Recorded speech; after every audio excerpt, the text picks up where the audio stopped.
आज बताऊंगी columnar tissue. ठीक है, कल बताया था एनिमल टिश्यू चल रहा था। एनिमल टिश्यू के 4 पार्ट होते हैं, इपिथेलियल, कनेक्टिव और मस्कुलर, और मस्कुलर के अलावा नर्वस। 4 तरीके के हैं।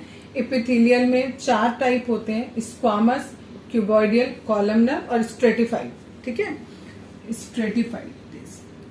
ठीक, कल 2 बता दिए थे, स्क्वामस और क्यूबॉइडियल। आज बताऊंगी कॉलमनर। कॉलमनर कैसा होता है?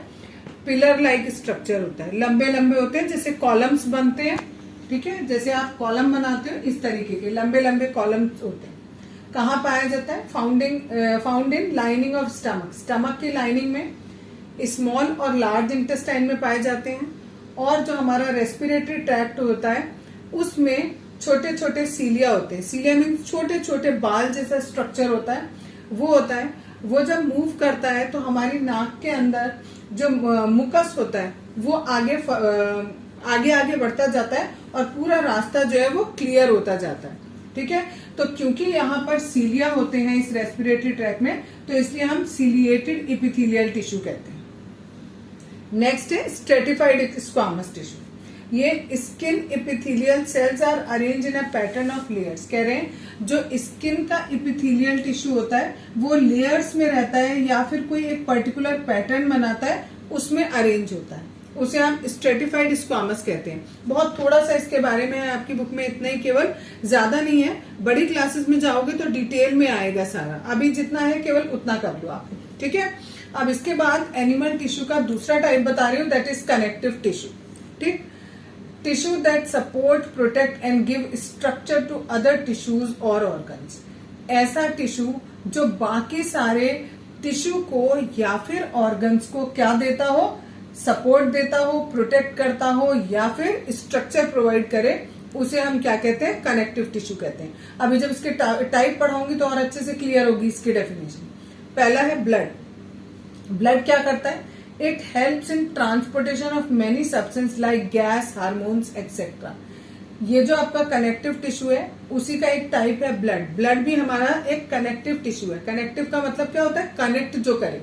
ठीक है, तो ब्लड हमारा पूरी बॉडी में फैला रहता है और ये कई सारी चीजों को कई सारी चीजों से कनेक्ट करता है। और किस किस चीज का ट्रांसपोर्टेशन करता है? एक ऑर्गन से दूसरी ऑर्गन तक बहुत सारा सामान लेके जाता है। फॉर एग्जाम्पल इन्होंने दे दिया गैस और हार्मोन्स। ठीक, जो ब्लड होता है it has a fluid matrix. इसमें एक फ्लूइड जैसी चीज होती है जिसे हम क्या बोलते हैं? प्लाज्मा बोलते हैं। प्लाज्मा के अंदर हमारे 3 सेल्स होते हैं, that is RBC, WBC and platelets. ठीक है, आरबीसी क्या होते हैं? It contains red coloured respiratory pigment. ये बहुत बहुत बहुत इंपॉर्टेंट है। क्वेश्चन में कभी कभी 1 नंबर का क्वेश्चन ऐसे पूछ लिया जाता है, name the red coloured respiratory pigment in our body. ठीक है, तो वो क्या होता है? हेमोग्लोबिन होता है। That helps in transportation of oxygen. यानी आरबीसी के अंदर होता है हेमोग्लोबिन, और हेमोग्लोबिन का काम क्या होता है? पूरी बॉडी में ऑक्सीजन को पहुंचाना।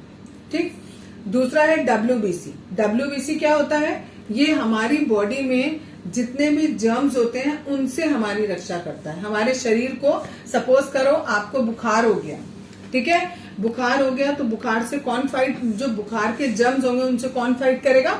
डब्ल्यूबीसी फाइट करेगा। ठीक, नेक्स्ट है प्लेटलेट्स। ये क्या करता है? It helps in clotting of blood.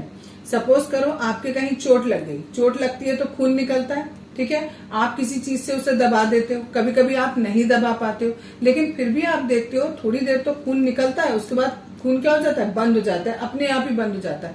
तो यानी वो खून क्या हो गया? क्लॉट हो गया, मीन्स जम गया। ठीक है, तो वो किसकी हेल्प से होता है? प्लेटलेट की हेल्प से होता है। ठीक है, आगे है इसका कनेक्टिव टिश्यू अभी बचा है। ये मैंने केवल कनेक्टिव टिश्यू का एक पार्ट बताया, दैट इज ब्लड। यानी एक तरीके का कनेक्टिव टिश्यू बताया, दैट इज ब्लड। और भी 3 तरीके के आपकी बुक में दिए हुए हैं, स्केलेटल, एरोलर और एडिपोज। ये कराऊंगी कल।